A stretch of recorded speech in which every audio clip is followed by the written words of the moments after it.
Olá, hoje, sexta-feira, 25 de novembro de 2022, temos uma história pitoresca, mas que narra muito bem da importância da derrota do despresidente desprezível Bolsonaro. O maior inimigo do melhor jogador da primeira rodada da Copa do Mundo do Catar, Richarlison, centroavante do Brasil, é Flávio Bolsonaro. Vou lhes contar a história que o Guilherme Amado conta na coluna dele no Metrópole. Não é uma história incrível? Pois é. Então, além dessa história, eu vou contar que Neymar e Danilo estão fora da fase de grupos por causa da violência dos adversários, da leniência dos juízes. O tal do mercado reagiu mal à fala do Haddad e a queda da bolsa aumentou. E que o diretor-geral da Polícia Rodoviária Federal, no momento em que as estradas do país continuam sendo assoladas pelos terroristas bolsonaristas, tirou férias para se livrar do fato de que foi tornado réu na justiça. Isso aí, depois de pedir votos para Bolsonaro, presidente da República, na eleição. Eu quero agradecer a você que continua me seguindo aqui. Tivemos uma audiência muito boa, a primeira dos últimos 10 vídeos, e espero continuar nessa ascensão com a sua mão, com a sua ajuda, né? Bom, como eu lhes disse logo no começo dessa gravação, o Richarlison está enfrentando um problema em Angra dos Reis. Que problema é esse? Segundo o Guilherme Amado, do site Metrópolis, que é sempre uma pessoa bem informada, o Richarlison, que fez 2 golaços contra a Sérvia na estreia do Brasil na Copa do Mundo, na quinta-feira 24, no horário do Brasil, entre 4 e 6 da tarde, um dos quais atribuíram a uma bicicleta, mas de fato não era uma bicicleta, foi um voleio muito bonito. Um voleio, um golaço espetacular, sem dúvida o gol mais bonito da Copa até agora, né? Claro que pode vir a ser superado, está só no começo, mas de qualquer maneira, o Richarlison é, neste momento, o Ai Jesus do time que aparece como o mais forte no começo, porque enfrentou um adversário difícil, pesado, e passou muito bem com esses golaços, nos quais o Richarlison foi servido pelo Vini Júnior, que o Tite escalou de última hora e no mínimo deu sorte, né? Pois bem, o Richarlison tem uma casa com 11 suítes, praia privativa, uma cachoeira, piscina, quadra de tênis e heliponto, entre outros luxos, em Angra dos Reis, na região dos Lagos do Rio, praia muito chique, né? E que foi vendida em 2020 para a Sport 70, que é uma empresa do jogador, da seleção, em sociedade com o seu empresário. Acontece que o advogado Miller Tomás, que é frequentador das páginas policiais por suas ligações com as milícias bolsonaristas, e é um dos principais amigos do Flávio em Brasília, passou a assediar as pessoas que venderam e o comprador da mansão, porque o Flavinho ficou encantado com a casa. Todo mundo fica encantado. O Richarlison comprou porque pode porque trabalha e trabalha bem, é astro do futebol, que é o esporte mais popular do mundo. O Flávio Bolsonaro não passa de um filhinho do papai, amiguinho de capitão da milícia, de dono de empresa de contratar assassino, né? E que agora está usando o poder do papai na República até para assediar pessoas que têm a ver com essa transação através desse advogado, né? Bom, esse é um dos comentários que eu faço sobre o jogo do Brasil, de estreia contra a Sérvia, e o segundo é que Danilo e Neymar saíram machucados e estão de fora da fase de grupos, ou seja, a Copa é um grande negócio, administrado pela FIFA, que é uma quadrilha de bandidos, e os bandidos prejudicam inclusive os negócios do grande negócio que é a FIFA, porque o Neymar e o Danilo são titulares do time que é mais vezes campeão do mundo, o Brasil, que apareceu muito bem na estreia da Copa, a ponto de despertar entusiasmo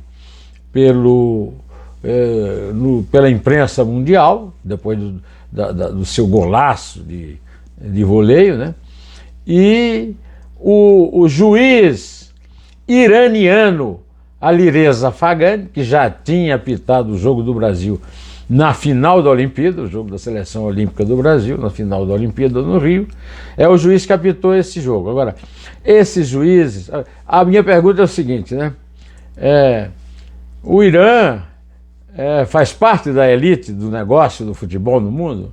Um juiz que vai apitar um jogo como o jogo do Brasil pode permitir o que aconteceu no jogo?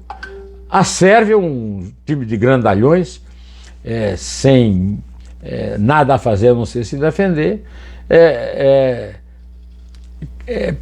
machucou o Neymar, tirando-o da Copa, e o Neymar foi o jogador que mais sofreu faltas na primeira rodada da Copa, e nenhum jogador da Sérvia foi expulso.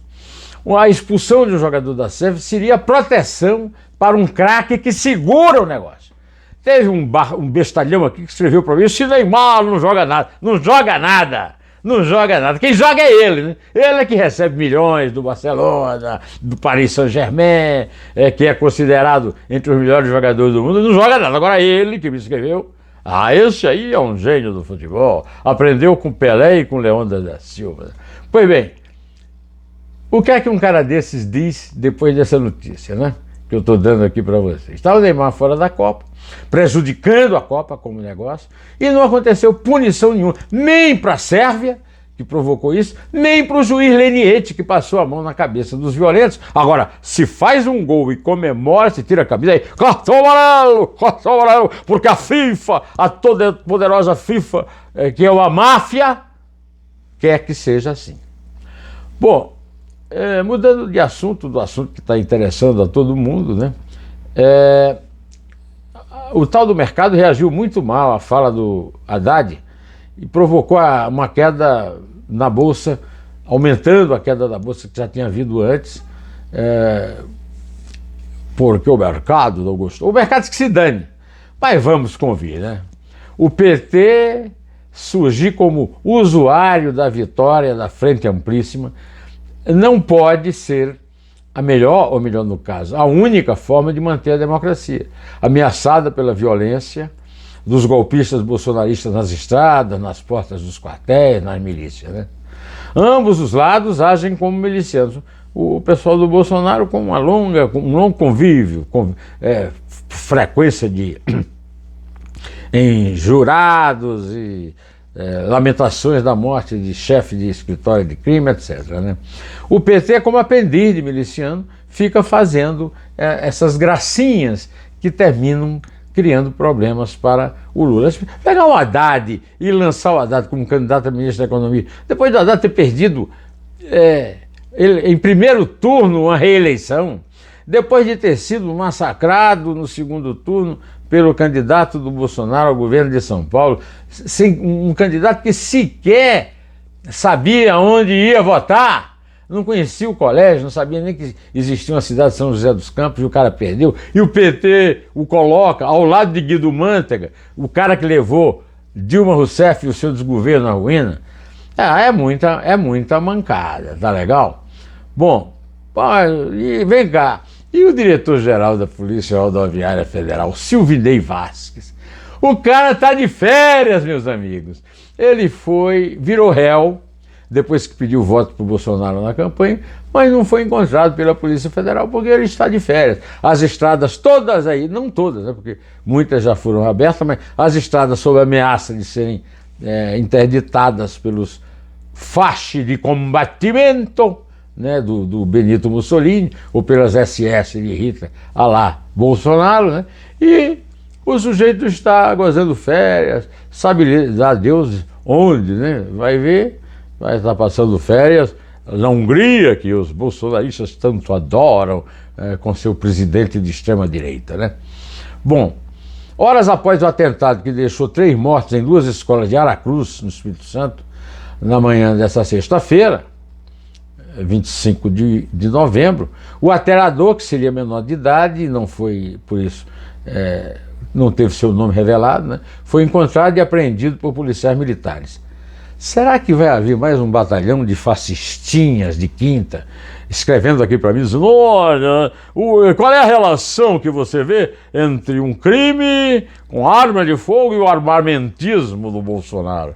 Bom, qual é a relação que há entre um crime e uma arma, hein? A arma com a qual o crime foi praticado, hein? Bom, mas eu tenho uma piada também, viu? O Ricardo Barros disse que Alexandre de Moraes fez gracinha com a multa ao PL, ao PP e ao PR, os partidos que apoiaram o Bolsonaro na tentativa frustrada de reeleição. Ricardo Barros, tu sabe que eu te conheço, né, cara? Tu não és uma pândega, porque tu és uma pândega precisa ter um sobrenome, tu nem vai conseguir pronunciar, porque tu não passa de um ignorantaço, né? Um espertinho, que só dá certo assim com essas associações políticas que tu tens, como o caso do PP, que agora, para defender o PP, não seria bom que o Alexandre de Moraes passasse uma canetada num sujeito como esse? Ele merece, tá? Bom, antes de me despedir, lhe desejar um bom fim de semana, dizer que segunda-feira eu volto, eu vou fazer 4 convites para você. Que você veja a entrevista de Renan Calheiros, que está no ar desde sábado, e a partir de amanhã, o Neumann Entrevista com Walter Maierovitch, que defende a pena dura que o Alexandre de Moraes aplicou nos partidos e que o nosso Ricardo Barros disse que ele fez gracinha, não é o que acha o Walter Maierovitch, que é desembargador aposentado da Justiça de São Paulo, do Tribunal de Justiça de São Paulo, e ganhou ontem, com o seu brilhante livro sobre máfia, antimáfia e tal, o Prêmio Jabuti, que é um grande prêmio, é um prêmio sério, um prêmio que merece aqui que a gente dê um abraço. O Walter está merecendo vários abraços. O Palmeiras foi campeão, não sei quantas rodadas antes de terminar o campeonato, né?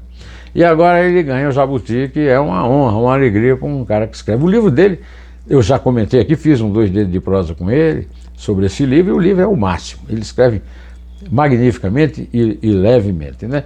O 2 dedos de prosa, que vai estar no ar até domingo, é com a Heloísa Seixas, a escritora que escreveu Um Lugar Escuro, a respeito do seu convívio de 10 anos com a mãe, que tinha Alzheimer. E a partir de domingo, a Maria Isabel de Castro Pinto e eu entrevistamos a professora Exilda Mello, professora de Direito e de História, e que também esteve na noitada lá do Jabuti. Ela escreveu um dos textos de um livro sobre a questão do direito e a questão da negritude, e nesse capítulo ela escreve sobre uma das teatrólogas mais injustiçadas do Brasil, que é a Potiguar. Luz Ramalho, que morou muitos anos em Campina Grande, ela sobreviveu bastante, quase um século, mas que é muito esquecida e que a professora Exilda a tirou do esquecimento. Convido você para os 4 programas. Os 4 estão de primeira linha, modéstia inclusa. Bom, direto ao assunto.